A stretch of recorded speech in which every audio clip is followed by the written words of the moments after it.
आप लोगों से गुजारिश है कि मजलिस का माहौल बनाए और जो हजरात खड़े हैं वो तशरीफ रखें। आवाज़ बुलंद सलावत।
रसन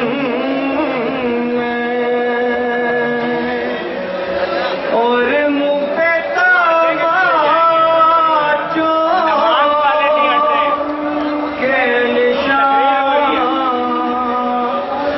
देख रहा हूँ।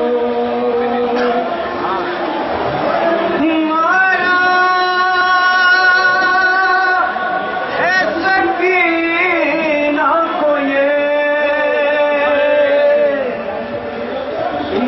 किसने तमाचा